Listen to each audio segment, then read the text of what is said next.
everyone. We're very excited this week to talk about one of the newer treatments in medicine that you probably have heard about and have a lot of questions about. So this is going to be Stem Cell Week. And with us is a national expert, Dr. Todd Ovokaitys, who was first in his class in high school and won the coveted Bosch and Loam Scientific and Bucky Pioneer Awards. He's also first in his class at Northwestern University with the highest possible grade point average. And after 2 years was one of 26 people accepted into an accelerated undergraduate medical training program at Johns Hopkins University and Medical School. Then completed specialty training in internal medicine and subspecialty training in pulmonary and intensive care medicine at Georgetown University Hospital. He was assessed by a faculty committee as one of the best residents across the board. I was that way. So yeah. He was inspired to move to California to understand energy medicine. And shortly after the journey, had a vision of communicating with the pure consciousness of DNA. This has resulted in co-inventing a laser-based interdimensional platform, which has numerous US and international patents granted in the areas of nutraceuticals, agriculture, including cannabis, and especially stem cell biology. Wow. He is also the composer and at times co-conductor of Lumerian choirs that create patterns of tones and information that can accelerate expansion of consciousness. Wow. I told you were going to like it. That was smart, but like really interesting. So, Dr. Todd, thank you so much for being on the Brain Warriors Way podcast. And before we get to Dr. Todd, whatever you learn, and we have to, of course, talk about the hippocampus because it makes stem cells every day. What is the one thing you'll learn from this podcast? And we would love for you to write it down and then take a picture of it and post it on any of your social media sites. But you're going to learn a lot. Super excited about this. I have so many questions about stem cells. It's one of those things that I think a lot of us, if you've got injuries or illnesses, we think about doing. But then there's so many myths and, is it ready? And we have all these ideas about it. So I'm really excited about this. And I want to get some of those questions answered. And I'm sure you guys do too. So don't just post, what you've learned. We want to know your questions as well. So we love answering those questions. And hopefully we will get some of those answers today.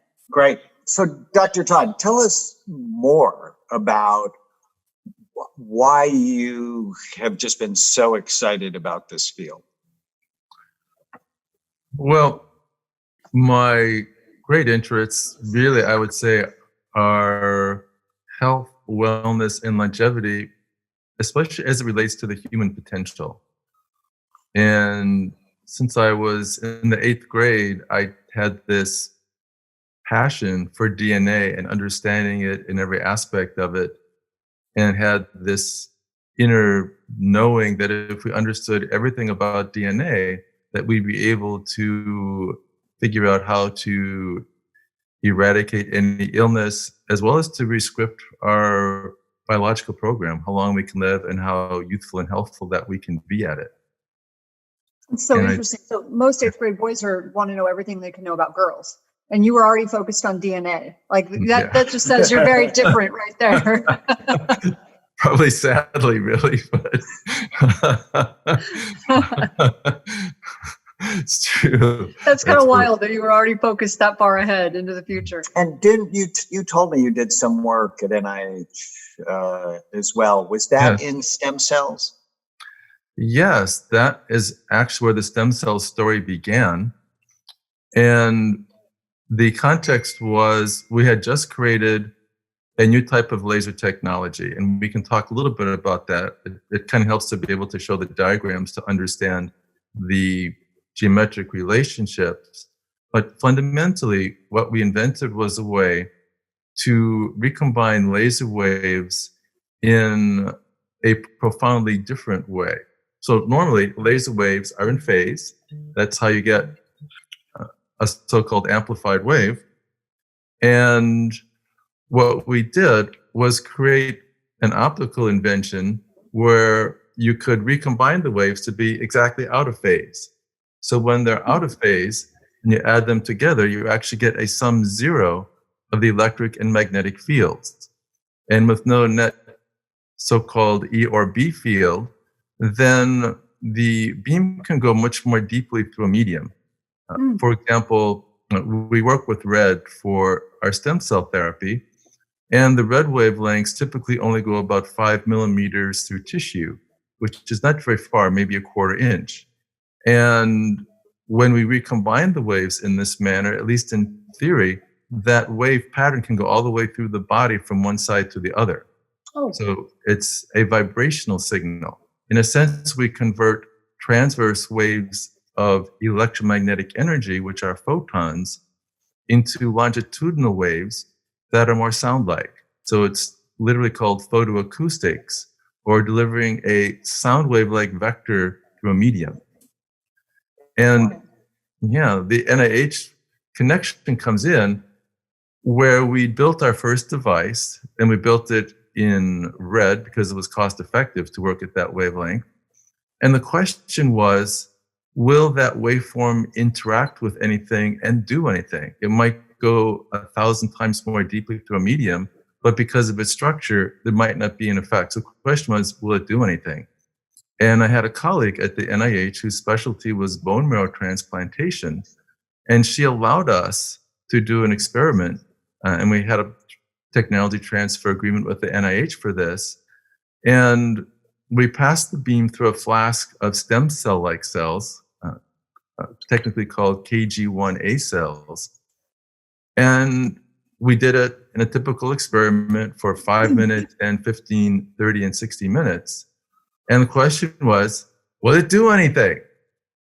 So we were more than astounded. It was our eureka, OMG moment, when one day later, after having removed the lasers, that in every single flask from 5 minutes to 60 minutes, we saw visibly with the naked eye a line of cells where the beam had been. Wow. So the profundity of that was that we had stumbled upon an architecture of vibration, a homing signal that strongly attracted stem cell-like cells to be where the beam had been, and for the cells to adhere to each other, which of course is critically important for a stem cell to get the information or instructions of what it's supposed to do or become in tissue. So that was the observation. And if I understand it right, what's different about your approach with stem cells is that you basically use laser guided technology to get the stem cells to aggregate and go where you want them to, which is very different. And I was actually, when I was talking to my team about having you on, I got this crazy idea that if I take a laser and shine it on the wall, I can drive my cat anywhere I want the cat to go, because the cat will just follow the laser. And I'm thinking, I wonder if that's similar, that you're not really making the cat crazy. What you're doing is, and I'd never heard about this before with stem cells. Right. And I'd had stem cells for my shoulder. They didn't work. But my mom had them. And this is why your pulmonary experience was important to me. She had pneumonia every year that almost killed her for like 8 straight years. And then she inhaled stem cells.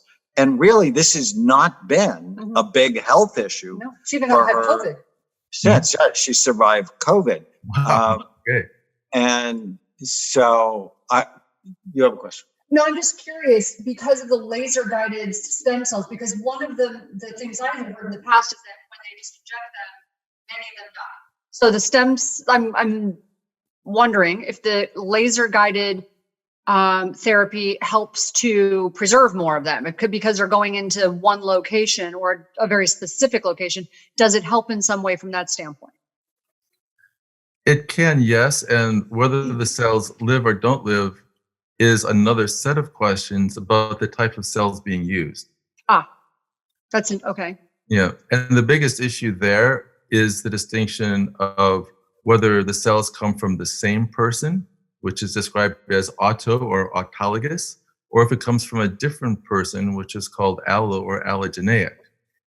And in general, allogeneic stem cells, unless they are literally a perfect tissue match, will only last for a relatively short while in tissue.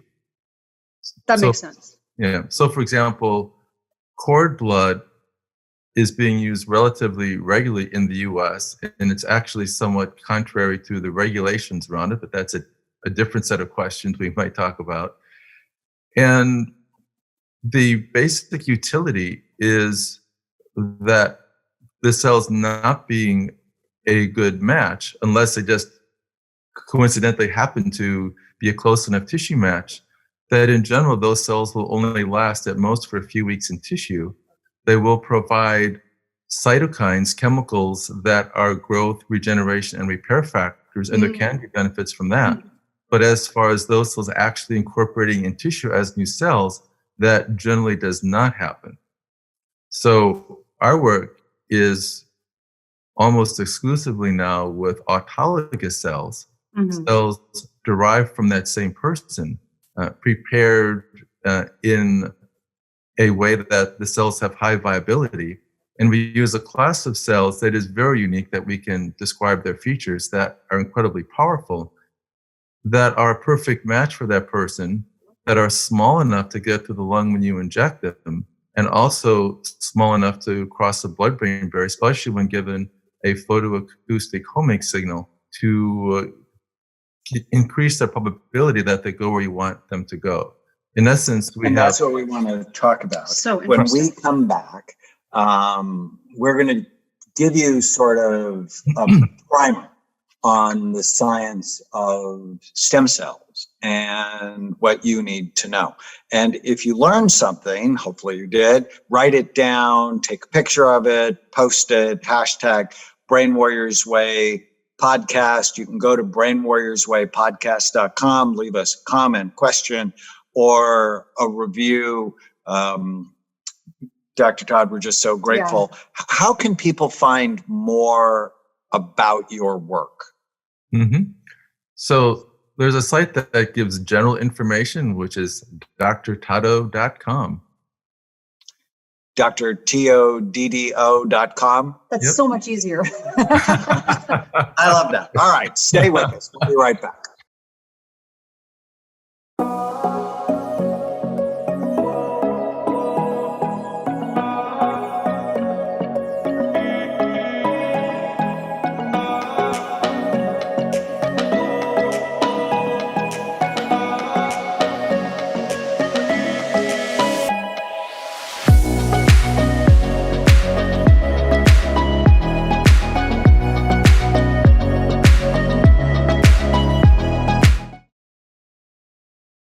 Welcome back. We are having such a good time with Dr. Todd Ovokaitys, but for short, we're calling him Dr. Todd O, right? Or Dr. Todd, just to make it easy. But this is a really smart guy. Went to Johns Hopkins, was thinking about DNA in the 8th grade, when I know most 8th graders are thinking about boys or girls. I have girls, so I'm thinking about boys.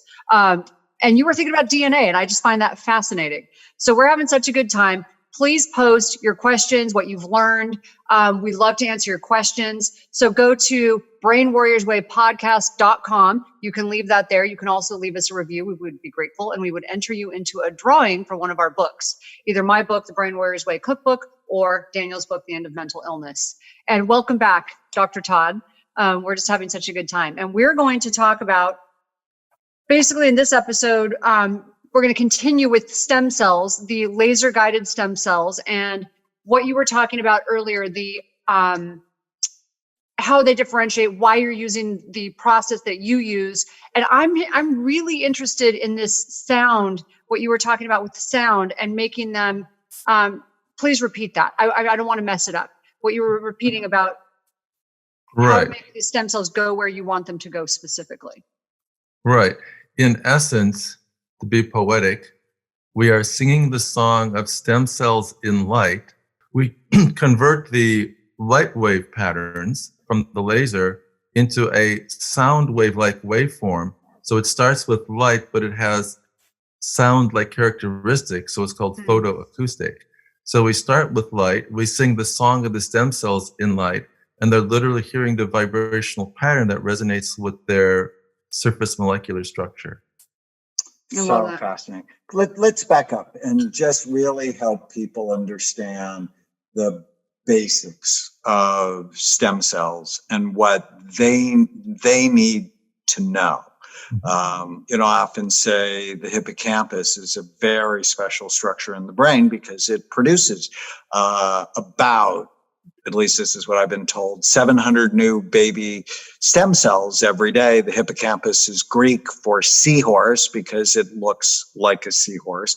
And so I think of them as 700 new babies, seahorses every day. And the environment you put them in can either grow them or can murder them. And this is how I got Miley Cyrus to stop smoking pot, because I'm like, you're just hurting these. She's an animal rights activist. She's an animal rights activist, and she's like, that's so unfair. That's so funny. But let's just talk about the basics to get people to understand this area of medicine and how exciting it can be. Absolutely. My pleasure. And to do a full discussion of all the types of stem cells in the body, that could be a whole weekend seminar unto itself, even to describe what they are and how they work. I'll give the basic architecture of it because it's really interesting, and it also helps to understand what type of stem cells to use for a given indication or purpose. The biggest buzz, I'd say, the biggest mystique and challenge and concerns in the media have been raised about so-called embryonic stem cells. And that's where we begin. So in essence, we start with a single cell, and that cell multiplies a number of times at a very early stage. It's called the blastocyst. And at that level, if you take any one of those cells that are true embryonic stem cells, it can make a whole new person. So a true embryonic stem cell is given the name totipotent, which means it can make an entire new organism. Now, these are the most powerful, but they're also the only type of stem cell that has no potential medical complications. And the complication that can occur, and it's often seen in animal models, is a benign tumor called a teratoma. A teratoma is a mass that has all different types of tissues of the body. So imagine someone getting a cantaloupe-sized giant hairball with teeth and skin and nails and muscles and liver and all that weird stuff in it. It's just not very attractive. So for that reason, and I think appropriately so, there's been a restriction on the use of embryonic stem cells therapeutically until that medical hazard can be overcome. And that it's appropriate to go to the next step. So right past totipotent, it's called pluripotent. That's the name that Dr. Amen used a little bit earlier. So a pluripotential stem cell has the attribute that it can become any of the cells of the three primary germ layers. So as you recall, after the blastocyst stage, you get the separation of the three germ layers. The ectoderm, which becomes the nervous system and skin, the mesoderm, which is muscles and bones and tendons and cartilage and such, and then the endoderm, which is largely the digestive tract, liver and intestines and pancreas and such. So a pluripotential stem cell can move into any of the three germ layers and thence become any of the types of cells of the body. So the advantage of a true pluripotential stem cell is that it literally can replace any of the 200 plus types of cells in the body. And then past pluripotential, you get into more dedicated cell lines that tend to differentiate along that pathway. So there's a lot of work now with mesenchymal stem cells, and those are often derived from fat. Those are the types of cells usually used with umbilical cord blood. those are also the main type of cell used when bone marrow is used as a source of cells. Now, mesenchymal stem cells, they're from the mesoderm, so they tend to want to become tissue of that type. So they want to become bone and cartilage and tendon and muscle. So if someone has a bad joint, that is a reasonably good choice to, say, remove from fat, separate the stem cells, inject them into the joint, and then you have the right type of germline cell in the right type of tissue to get a desired repair. And so you mentioned before that you have the potential of rejecting it if it's not a perfect tissue match. So if it's from someone else. Right, if it's from someone else. Right. So is it more common these days? I mean, you mentioned the complications with embryonic stem cells. So is it more common these days? I believe you called it allogenic. That's where you take it from autogen, where you take it from the person. Are you taking their own stem cells, or you're taking their own tissue and doing what to retrieve? Right. So autologous is the phrase if it's that person's cells. Allogeneic is if it comes from somebody else. Okay. And the current regulations in the US really support autologous stem cells, and there is a whole series of definitions around what's considered to be the safe use of them, particularly that they are processed and delivered back within 4 hours, and that the cells aren't significantly expanded or otherwise manipulated. And you said if you want, so for example, when I got my shoulder done, he got stem cells out of my fat. Mm-hmm. Hopefully there wasn't that much. And then spun them down, waited for a little bit, and then injected them into me. And then we stored them. And so they've been growing for 4 or 5 years. So now we have a gazillion of them. But is that more likely to then help support joint health and not so much as far as skin and brain health? Correct. The mesenchymal, right. Can they grow them, or are they just freezing them and preserving them?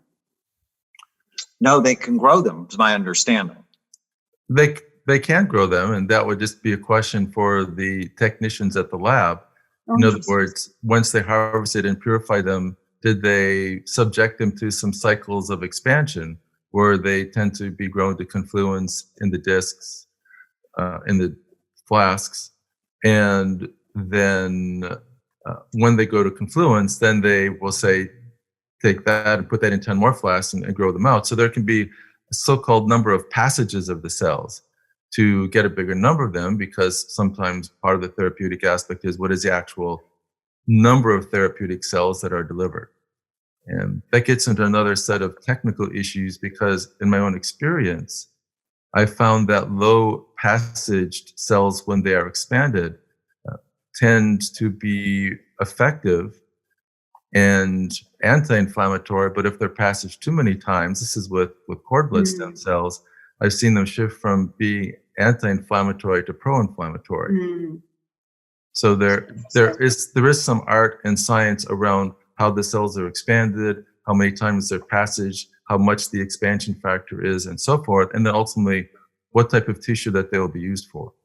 And in your experience, and when we do the next podcast, we can talk about it more. We only have another couple of minutes. Is when should people think about using stem cell therapies? And there are people selling them for all sorts of things, autism, Alzheimer's disease. I actually did a really interesting project where I worked with a group that did omental transposition. So the omentum, which is the fatty apron that overlays the abdomen and your liver and pancreas and intestines, is loaded, from what I understand, with stem cells. And so our researchers actually took the omentum, kept it attached to its blood supply, and transposed it onto the brain, hoping that the brain would get more, I suppose it's not mesenchymal stem cells, but a different kind of stem cell that comes from the intestine. And I did the before and after imaging with that, and we saw significant increased blood flow with that procedure. It's a wild procedure, and it's never going to become standard because it's way too hard to do. But it was the first attempt to get stem cells directly into the brain. I then worked with the neurosurgeon at Hoag Hospital here in Newport Beach, where he put a port into ventricles in the brain, and they gave them in the brain stem cells and showed some significant improvement. Chris Duma was doing that. But I would just, we have to do it when we come back, is where do you think the state of the art for the practical application of stem cells? Where do you think it is, and how has your innovation of using photoacoustic, I just love that, just imagining So interesting. light and sound. That's just fascinating that you can convert that and sort of Singing. sing the right tune. For stem To cells. roll it to the right place. So stay with us. We're with Dr. Ovokaitys, and you can find out more about his work at drtoddo.com, drtoddo.com. Just fascinating already. He and I are working on a very special patient together, and I sent him someone very important to us personally. So we're really excited about this technology. Whatever you learned, write it down, post it on any of your social media sites. Go to brainwarriorswaypodcast.com, leave us a comment, question, or review. We are grateful you are with us, but come back for the practical application of stem cells. At Amen Clinics, we're creating a revolution in psychiatry. All other medical specialists look at the organ they treat before they treat it, but most psychiatrists never look and end up guessing based on whatever symptoms you tell them. But how do you know unless you look? Brain SPECT imaging gives us a new way to look at your brain, to understand and treat your symptoms so you can ultimately know what is going on and feel better.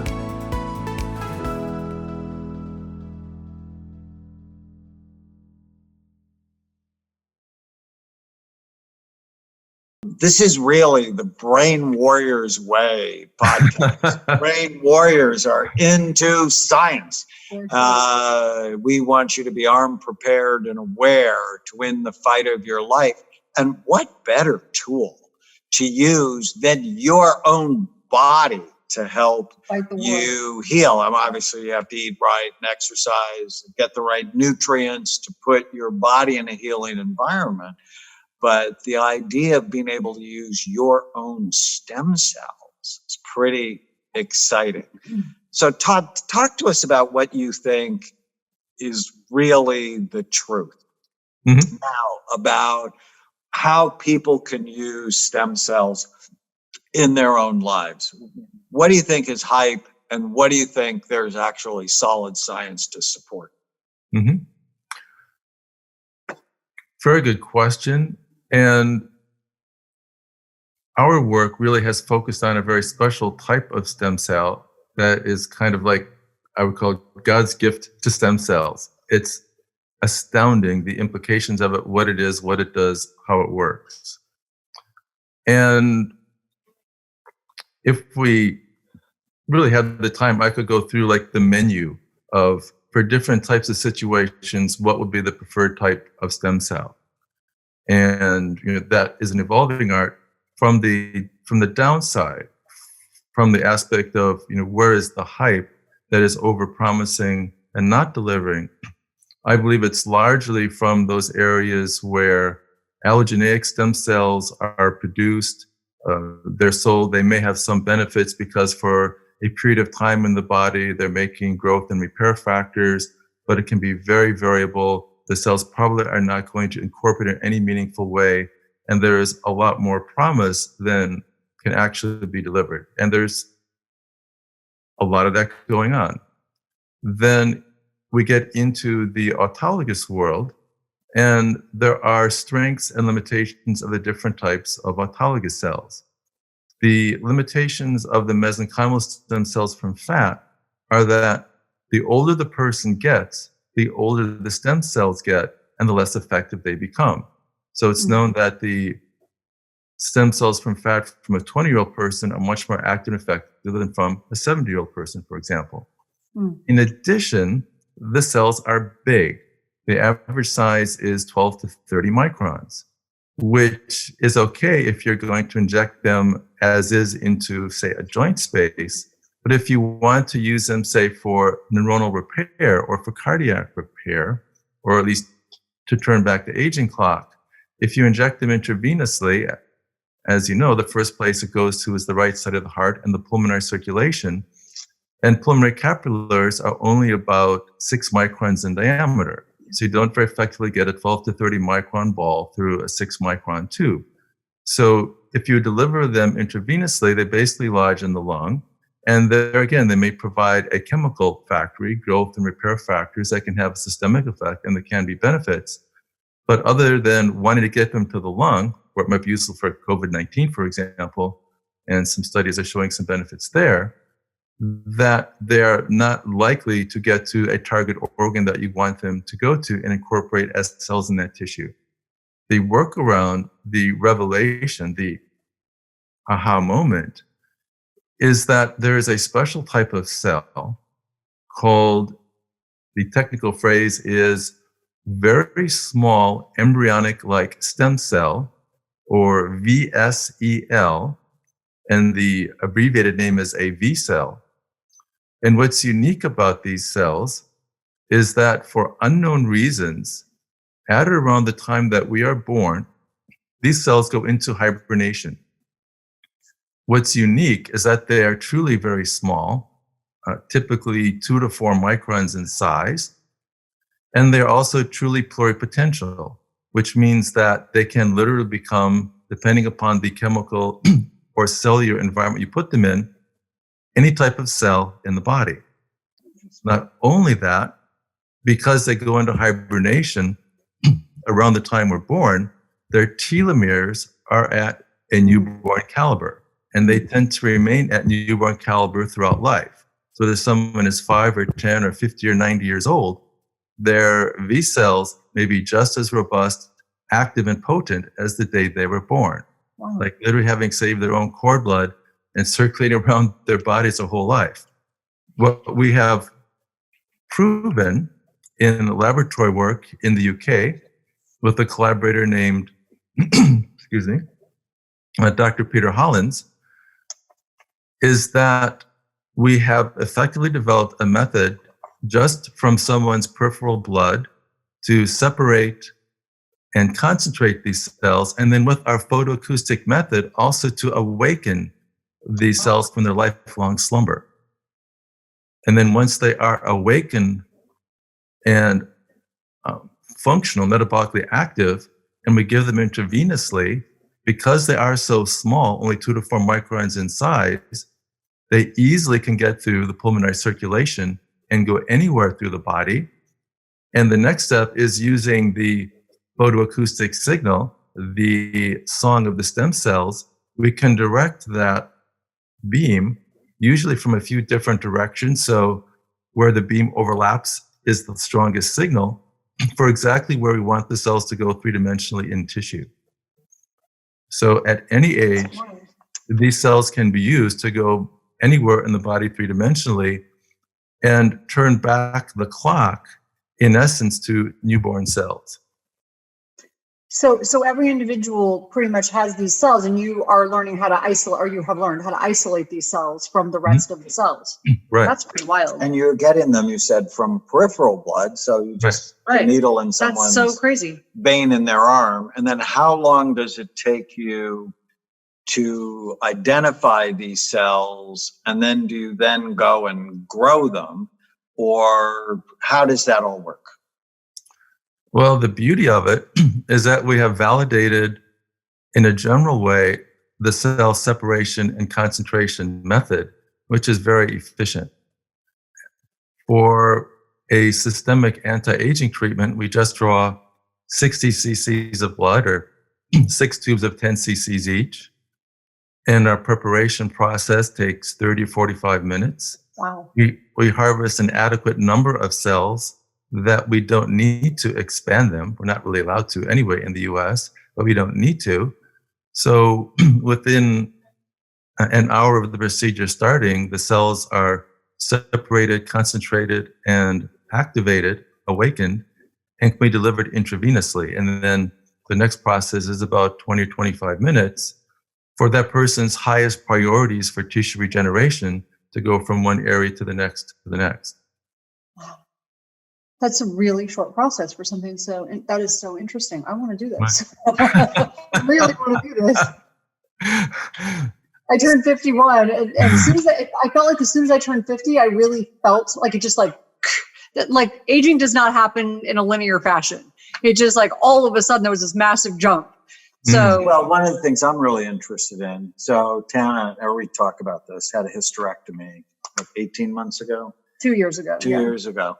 And it just changed everything. The general anesthesia really did a number on her brain. I mean, when I scanned her, it was significantly less active. And what, I think our work would be really interesting together is I have her baseline scan.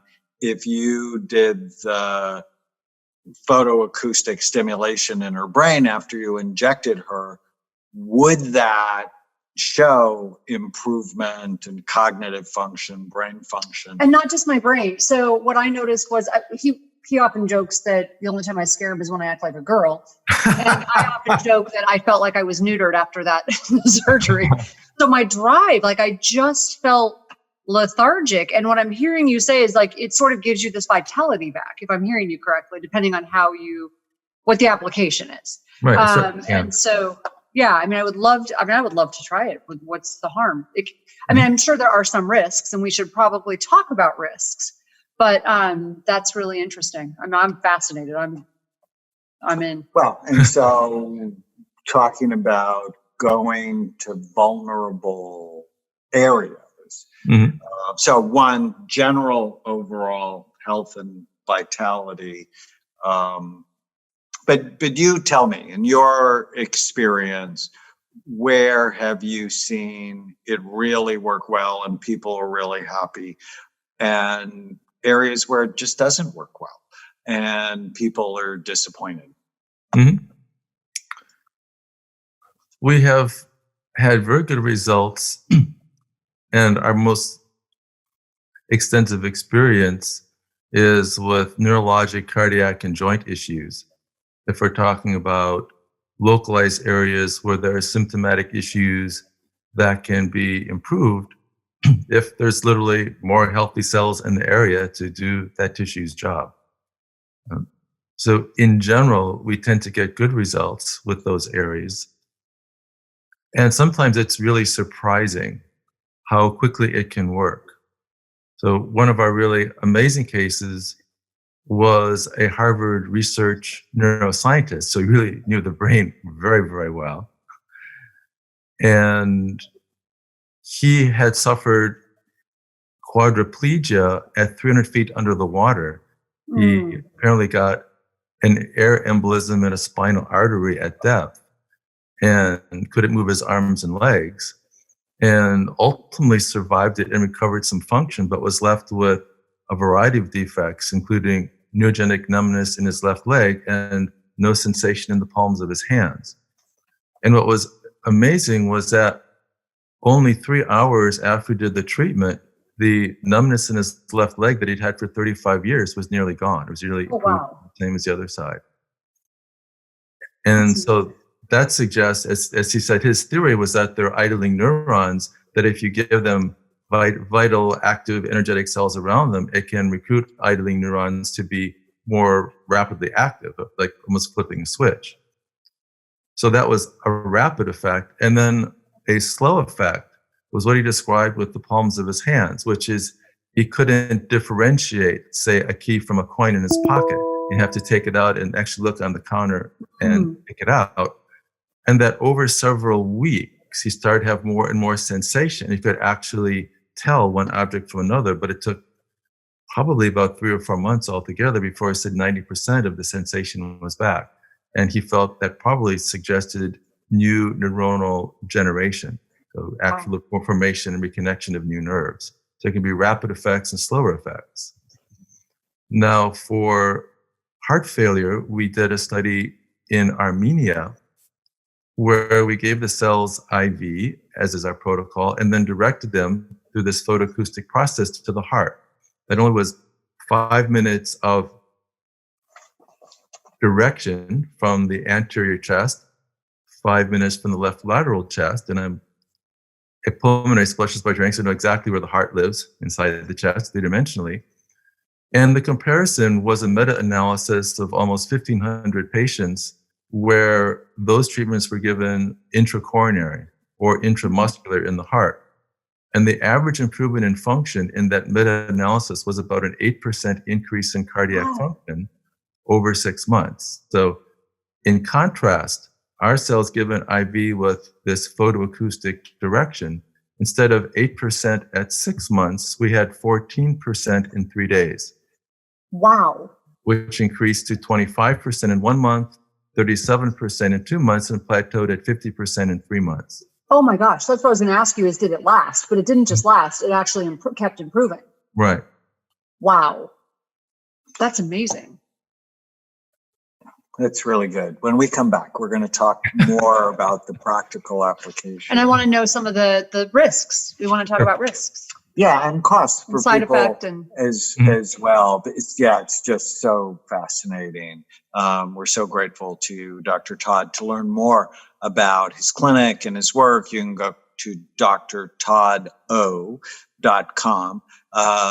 You can also go to brainwarriorswaypodcast.com, leave us a comment, question, or review. We would be grateful. You can also, if you call Amen Clinics and say you were referred by the Brain Warriors Way podcast, you can get a discount off of our services. So we're always grateful for that. Stay with us.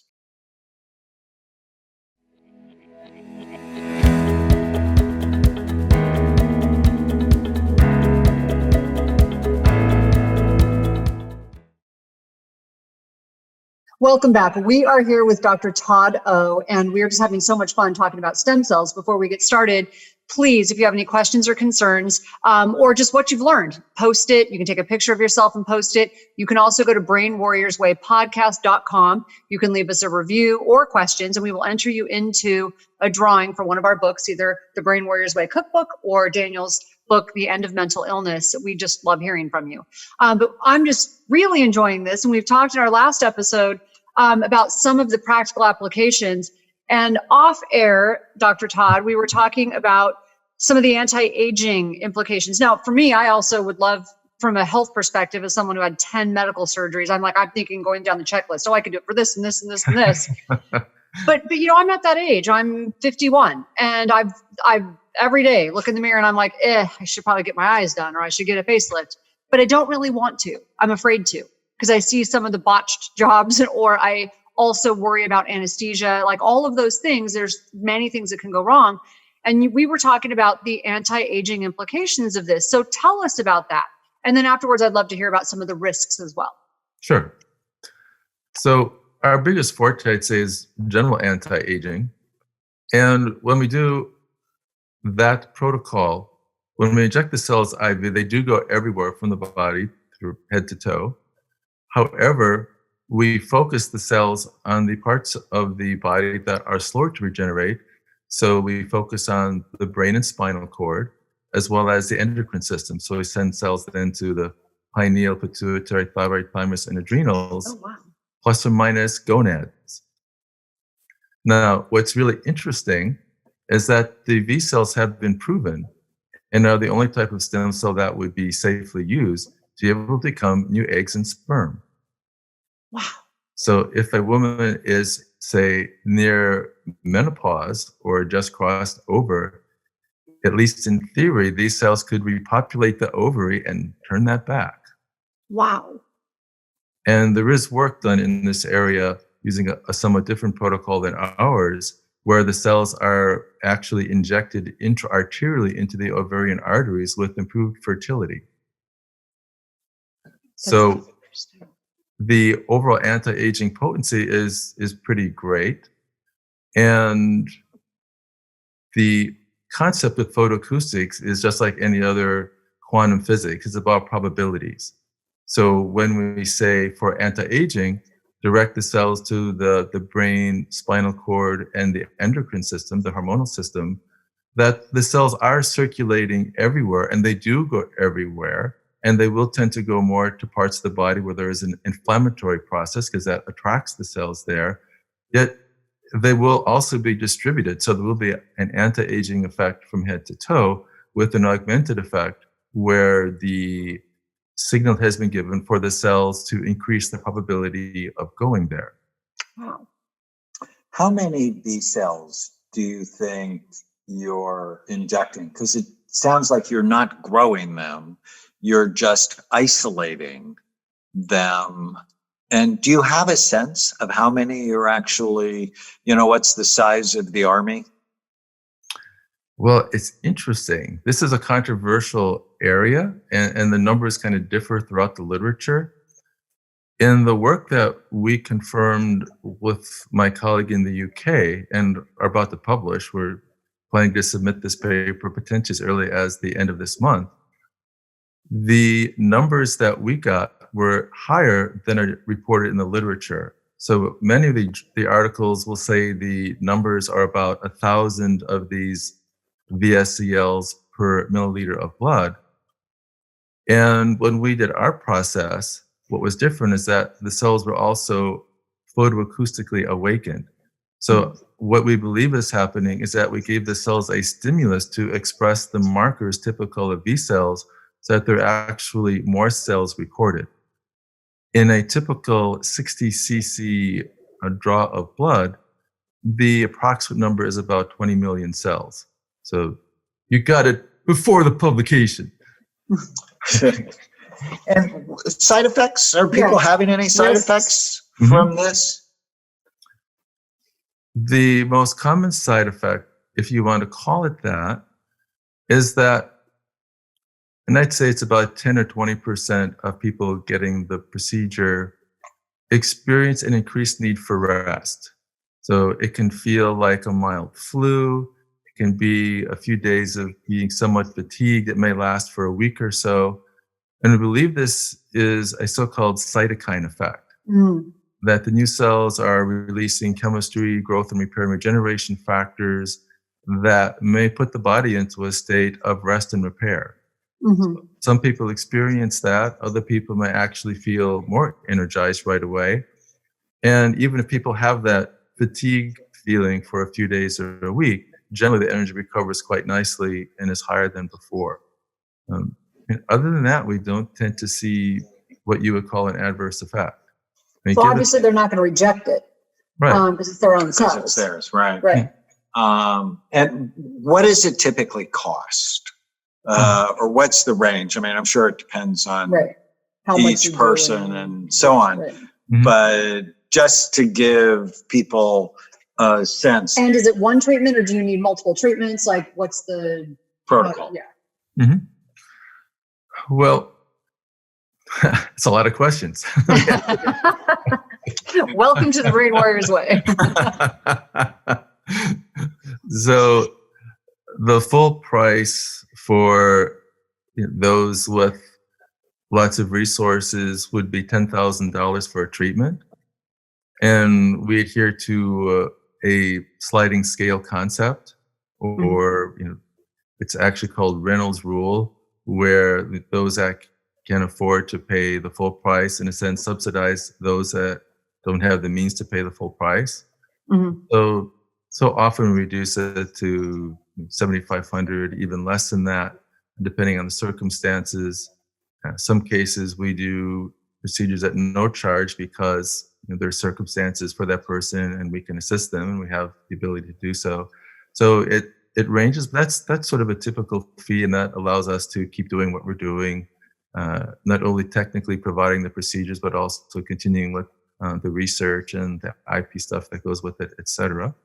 And we do have 2 granted U.S. patents. The most relevant is U.S. 10-202-598B2, which describes localizing a stem cell in tissue by applying a laser from at least 2 directions.